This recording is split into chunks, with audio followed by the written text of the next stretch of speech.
السلام علیکم. ان الحمد للہ نحمده ونستعینه ونستغفره ونعوذ باللہ من شرور انفسنا ومن سیئات اعمالنا من يهده الله فلا مضل له ومن يضلل فلا هادي له. اشهد ان لا اله الا الله وحده لا شريك له واشهد ان محمدا عبده ورسوله. اما بعد فان خير الحديث كتاب الله وخير الهدي هدي محمد صلى الله عليه وسلم وشر الامور محدثاتها وكل محدثة بدعة وكل بدعة ضلالة وكل ضلالة في النار. ہر قسم کی حمد و ثنا اللہ تبارک و تعالی کے لیے اور بے شمار درود و سلام ہوں جناب نبی اکرم صلی اللہ علیہ وسلم کی ذات اقدس پہ. میرے بھائیوں، گزشتہ کئی دنوں سے مشہور و معروف کتاب الاصول الثلاثہ کے اوپر درس چل رہا ہے اور آج کا درس بھی اسی کتاب کے متعلق ہوگا. یہ بہت ہی عظیم کتاب ہے. یہ کتاب بنیادی طور پہ اسلام کا مختصر سا تعارف ہے. اس کتاب میں بتایا گیا ہے کہ رب کون ہے، رب کی کیا صفات ہیں، رب کے کیا ہم پہ حقوق ہیں. اس میں بتایا گیا ہے کہ نبی علیہ الصلوۃ والسلام کون ہیں اور آپ کی مختصر سی سیرت کیا ہے، آپ کا مشن کیا تھا، آپ کا پیغام کیا تھا. اور تیسرے نمبر پہ بتایا گیا ہے کہ دین اسلام کس چیز کا نام ہے اور اس کی دلیل کیا ہے. لیکن کتاب کے مؤلف نے ان تین امور کی طرف آنے سے پہلے چند باتیں تمہید کے طور پہ ذکر کی ہیں. ان میں سے پہلی چیز یہ تھی کہ علم لینا اور علم پہ عمل کرنا، لوگوں تک علم پہنچانا اور علم پہنچاتے ہوئے، دین پہنچاتے ہوئے، شریعت بتاتے ہوئے، توحید کا پیغام دیتے ہوئے جو تکلیفیں آئیں ان پہ صبر کیا جائے. دوسرے نمبر پہ انہوں نے کہا کہ چند چیزیں ہیں جن کا جان لینا بہت ضروری ہے. ان میں سے پہلی چیز یہ کہ اللہ تعالی نے ہمیں پیدا کیا، وہی ہمیں رزق دے رہا ہے اور اس نے ہمیں بے مقصد پیدا نہیں کیا کہ آپ جو چاہیں سو کریں. نہیں، اللہ تعالی نے ہمیں پیدا کرنے کے بعد ہماری جانب ایک رسول بھیجا جن کا نام ہے جناب محمد صلی اللہ علیہ وسلم. اللہ نے کتاب نازل فرمائی اور اعلان ہو گیا کہ جو ہمارے نبی کی اطاعت کرے گا، ان کی بات مانے گا، وہ جنت میں جائے گا، اور جو آپ کی نافرمانی کرے گا اس کا ٹھکانہ جہنم ہوگا. دوسرے نمبر پہ جس چیز کا جان لینا ضروری ہے وہ یہ ہے کہ ان اللہ لا یرضی ان یشرک معہ احد فی عبادتی لا ملک مقرب ولا نبی مرسل. والدلیل قوله تعالی وان المساجد للہ فلا تدعوا مع اللہ احدا. کہ اللہ تعالی بڑی غیرت والے ہیں، اللہ تعالی شہنشاہ ہیں، اللہ تعالی ہر ایک سے بے نیاز ہیں. اللہ تعالی کو یہ گوارا نہیں ہے کہ اللہ کے ساتھ کسی کو شریک کیا جائے. کس کو شریک کیا جائے؟ کسی کو بھی، چاہے وہ جس کو شریک کیا جا رہا ہے جتنا بھی عظیم ہو، چاہے جبرائیل علیہ السلام ہو، چاہے میکائیل علیہ السلام ہو، چاہے عیسیٰ علیہ السلام ہو، چاہے موسیٰ علیہ السلام ہو، چاہے ابراہیم علیہ السلام ہو، اور چاہے نبیوں کے امام جناب محمد صلی اللہ علیہ وسلم ہو. اللہ کے ساتھ کسی اور کو شریک کیا جائے اللہ کو شراکت پسند نہیں ہے. اللہ کو شرک سے اور مشرکین سے نفرت ہے. میرے بھائیوں، وہ تو شہنشاہ ہے، وہ شرک کیسے گوارا کرے گا؟ مخلوق کا یہ حال ہے، میرا اور آپ کا یہ حال ہے کہ ہم اپنی بیگم میں شراکت پسند نہیں کرتے. اگر کسی کو پتا چلے کہ میرا باپ میری بیگم کو چھیڑتا ہے تو برداشت نہیں کرے گا، حالانکہ باپ سے بہت محبت ہے۔ اگر کسی کو پتا چلے میرا بڑا بھائی میری بیگم کے ساتھ بری حرکتیں کرتا ہے تو بات قتل تک جائے گی، ہم کہیں گے میں اس بات پہ کمپرومائز نہیں کروں گا، چاہے میرا سگا بھائی ہے، اس نے میری بیگم کو ہاتھ لگایا تو کیوں لگایا۔ یہ مخلوق کا حال ہے، یہ مخلوق کی غیرت ہے، تو خالق کی غیرت کتنی ہوگی؟ خالق کیسے پسند کرے گا کہ پیدا وہ کرے، رزق وہ دے، اور جن نبیوں کو اللہ نے علیہم الصلاۃ والسلام اس لیے بھیجا کہ وہ لوگوں کو شرک سے روکیں، لوگ انہی کو اللہ کا شریک بنا لیں، اللہ کو یہ پسند نہیں ہے۔ لوگ بھی عجیب ہیں، عیسیٰ علیہ الصلاۃ والسلام لوگوں کو دعوت دینے کے لیے آئے کہ اللہ کے علاوہ کسی اور کی عبادت نہ کی جائے، کسی اور کو سجدہ نہ کیا جائے، کسی اور کو رکوع نہ کیا جائے، ہر عبادت ایک اللہ کے لیے ہے۔ عیسائیوں نے عیسیٰ علیہ الصلوۃ والسلام کو اللہ کا شریک بنا لیا۔ ہمارے نبی جناب محمد صلی اللہ علیہ وسلم اسی مشن کو مکمل کرنے کے لیے آئے تو آج کا کلمہ پڑھنے والوں نے آپ ہی کو اللہ کا شریک بنا لیا۔ آج آپ کی قبر پہ حاضری دیتے ہیں تو کتنے ہی کلمہ پڑھنے والے ہیں جو آپ کو پکار رہے ہوتے ہیں، کوئی بیٹا لینے کے لیے، کوئی شفا لینے کے لیے، کوئی رزق کے چکر میں، اور کوئی یہ کہتا ہے کہ میں کچھ نہیں مانگ رہا، میں صرف یہ کہہ رہا ہوں کہ روز قیامت میری شفاعت کیجیے گا۔ میرے بھائیوں، پکارنا ہے، وہ بھی شرک ہے، یہ بھی شرک ہے، اور شرک کی کوئی بھی شکل ہو اللہ تعالیٰ کے ہاں ناقابل معافی جرم ہے۔ اللہ کے نبی بہت عظیم انسان ہیں، اللہ کو بڑے پیارے ہیں، اللہ کے محبوب ہیں، لیکن اللہ کو یہ برداشت نہیں ہے کہ انہیں میرے ساتھ شریک بنا لیا جائے، میرے ساتھ ساتھ ان کو بھی سجدہ کیا جائے، میرے ساتھ ساتھ کبھی ان کے نام پہ بھی جانور ذبح کیا جائے، اللہ کو یہ پسند نہیں ہے۔ اور یہ بات ہمیں کس نے بتائی؟ انہی نبیوں نے بتائی علیہم الصلوۃ والسلام۔ نبی علیہ الصلوۃ والسلام نے ان دروازوں کو بند کر دیا، ان راستوں کو بند کر دیا جو راستے شرک نہیں تھے لیکن شرک کی طرف لے جانے والے تھے۔ ایک دفعہ امام نسائی روایت کرتے ہیں، ایک صحابی نے آپ کے سامنے کہہ دیا، اے اللہ کے رسول علیہ الصلوۃ والسلام، وہ ہوگا جو آپ چاہیں گے اور اللہ چاہے گا، وہ ہوگا جو اللہ چاہے گا اور آپ چاہیں گے۔ آپ شدید ناراض ہوئے، آپ نے کہا اجعلتنی للہ ندا، تو نے مجھے اللہ کا شریک بنا دیا ہے۔ چاہت کس کی چلے گی؟ ایک اللہ کی چلے گی۔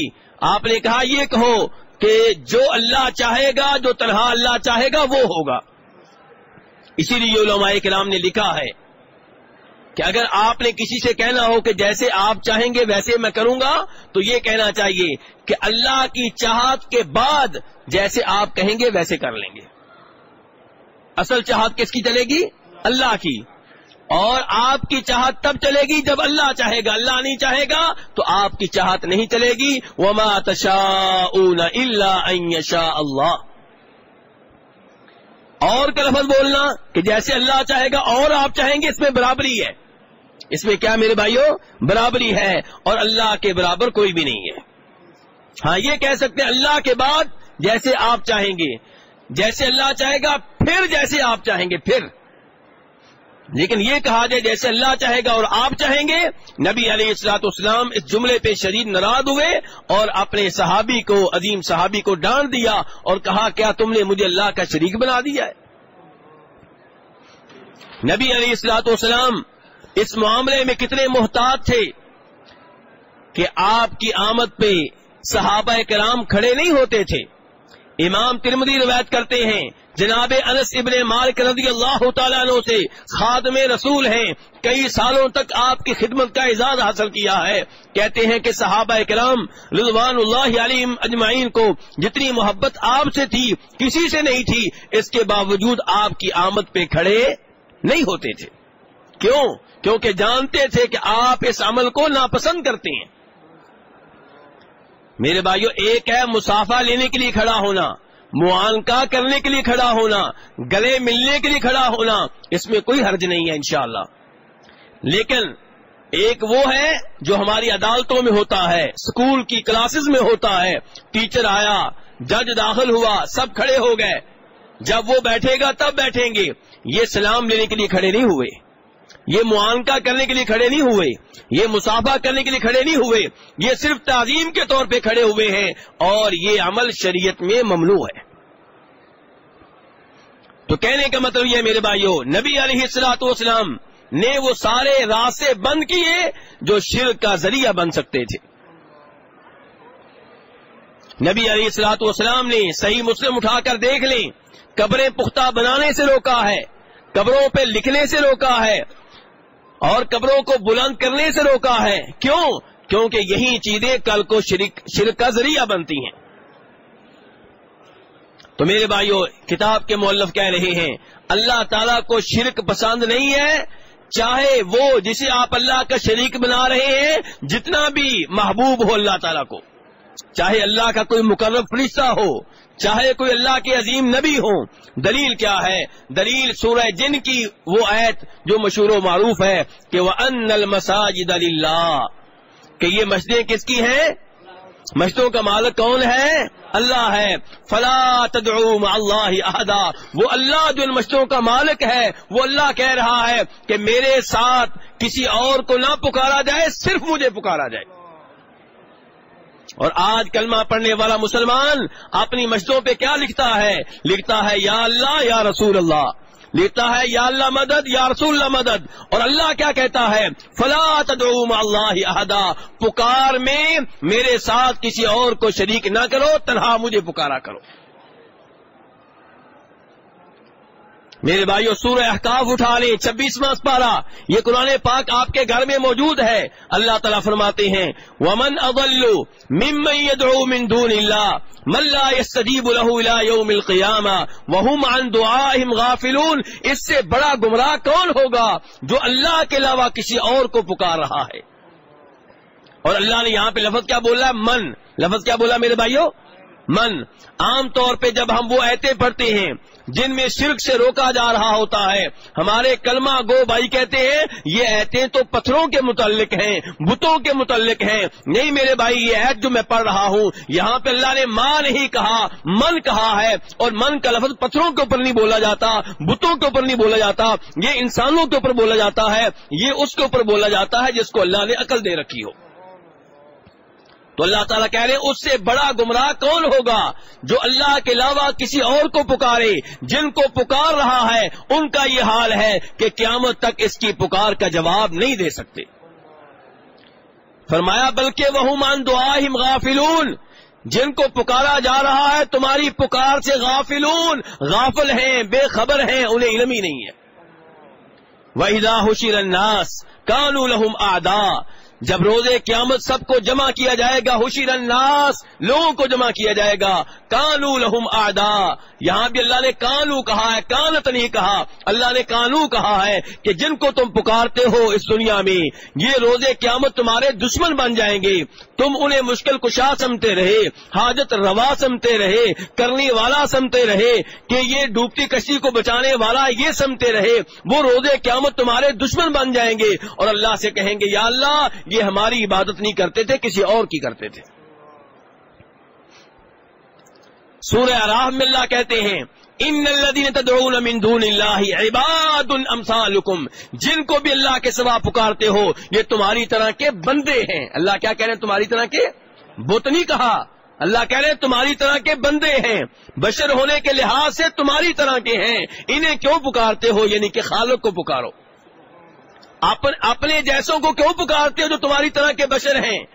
کوئی بھی بشر ہے پیشاب پخانے کا محتاج ہے، کھانے کا محتاج ہے، جو تمہاری طرح محتاج ہے اسے کیوں پکارتے ہو؟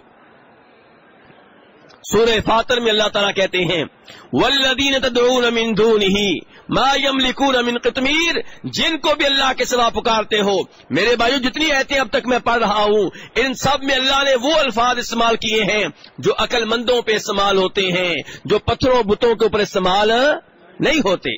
اللہ کہہ رہے ہیں والذین، واللتینی کہا، والذین تدعون من دونہ ما یملکون، ما یملکون یہ بھی عقلاء کے لیے لفظ ہے کہ جن کو بھی اللہ کے سوا پکارتے ہو ان کا یہ حال ہے وہ تو کھجور کے بھی مالک نہیں ہیں، بلکہ کھجور کے اوپر چڑھے ہوئے چھلکے کے بھی مالک نہیں ہیں۔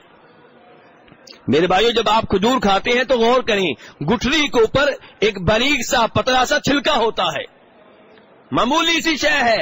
اللہ کہتے ہیں جن کو پکارتے ہو، مشکل کشا سمتے ہو، حاجت روا سمتے ہو، جن کا نام دستگیر رکھ دیا، جن کا نام تم نے غوث اعظم رکھ دیا، وہ تو کھجور کے اوپر چڑھے ہوئے چھلکے کے بھی مالک نہیں ہیں. تم کہتے ہو 3 کلو کا 5 کلو کا بیٹا دیتے ہیں، اللہ تعالیٰ کہتے ہیں کھجور کے اوپر چڑھے ہوئے چھلکے کے بھی مالک نہیں ہیں. ان تدعوہم لا يسمعوا دعاءکم. میرے بھائیو یہ قرآن کی آیتیں ہیں جو آپ کے گھر میں ہے، قرآن سے غافل نہ ہو یہ کہہ کر کہ کوئی وہابی سنا رہا ہے، یہ قرآن آپ کے گھر میں ہے. اللہ تعالیٰ کہتے ہیں ان تدعوہم لا يسمعوا دعاءکم، ان کا یہ حال ہے جن کو پکارتے ہو کہ اگر پکارو تو تمہاری پکار نہیں سنتے. کاش ہم نے قرآن پاک کا ترجمہ پڑھا ہوتا، کاش ہم نے نبی علیہ الصلوۃ والسلام سے محبت کا حقیقی معنوں میں اظہار کیا ہوتا. آپ کے مشن جو چیز آپ لے کر آئے تھے اسے سمجھنے کی کوشش کرتے. ہم نے پوری زندگی نعروں میں گزار دی، بینر لگانے میں گزار دی، عشق کا دعویٰ کرنے میں گزار دی. حقیقی محبت کا مظاہرہ کریں. نبی علیہ الصلوۃ والسلام کے اوپر اللہ نے جو کلام نازل کیا ہے اس کا ترجمہ سیکھیں، اس کی تفسیر سیکھیں. وہاں پہ آ کر مولوی ہمیں روک دیتے ہیں قرآن نہ پڑھنا گمراہ ہو جاؤ گے. یہ مولوی سچا ہے، اس کو پتا ہے یہ قرآن کا ترجمہ پڑے گا میری جمعرات بند ہوگی، میرا تیجا بند ہوگا، میرا 40واں بند ہوگا، میری برسی بند ہوگی، میرا مال میری روٹی بند ہو جائے گی. اللہ تعالیٰ فرماتے ان تدعوہم لا يسمعوا دعاءکم، جن کو اللہ کے علاوہ پکارتے ہو تمہاری پکار نہیں سنتے. ولو سمعوا ما استجابوا لکم، اگر سن بھی لیں تو تمہاری پکار کو دعا کو قبول نہیں کر سکتے. وَيَوْمَ الْقِيَامَةِ يَكْفُرُونَ بِشِرْكِكُمْ، اللہ تعالیٰ کہتے ہیں روز قیامت تمہارے شرک سے وہ لا تعلقی کا اعلان کر دیں گے. اس آیت نے بتا دیا کہ اللہ کے علاوہ کسی اور کو پکارنا کیا ہے میرے بھائیو، شرک ہے. افسوس ہے جب اللہ کو پکارنے کی باری آتی ہے پھر کہتے ہیں سیڑھی ہونی چاہیے، کوئی وسیلہ ہونا چاہیے. پھر اللہ تعالیٰ کی مثال دنیاوی بادشاہوں کی طرح دیتے ہیں کہ بادشاہ سے ملنا ہو تو سیڑھی کی ضرورت پڑتی ہے، درمیان میں کوئی رابطہ ہونا چاہیے، کوئی کلرک ہونا چاہیے، کوئی سیکٹری ہونا چاہیے، کوئی منشی ہونا چاہیے. اور جب مردہ بزرگوں کو پکارنے کی باری آتی ہے پھر لاہور سے بیٹھ کے پکاریں گے، بغداد والے بزرگ کو اتنی دور سے پکاریں گے اور وہاں سمجھتے ہیں کہ وہ ڈائریکٹ سن لیتے ہیں، وہاں کسی سیڑھی کی ضرورت نہیں ہے. کتنی عجیب بات ہے، کتنا عجیب معاملہ ہے میرے بھائیوں. اس لیے کتاب کے مؤلف کہہ رہے ہیں اللہ تعالیٰ کو شرک پسند نہیں ہے. میرے بھائیوں یہ دعا، یہ عبادت ہے، یہ عبادت جب اللہ کے علاوہ کسی اور کے لیے کریں گے تو شرک ہوگا. امام ترمذی رحمہ اللہ روایت کرتے ہیں نبی علیہ الصلوۃ والسلام سے آپ نے فرمایا الدعاء هو العبادہ، دعا کیا ہے میرے بھائیوں، عبادت ہے. پھر آپ نے اپنے اس موقف کی تائید میں اللہ تعالیٰ کا یہ فرمان پڑھا وقال ربکم ادعونی استجب لکم. تمہارا رب کہتا ہے ادعونی، مجھے پکارو، مجھ سے مانگو، مجھ سے سوال کرو.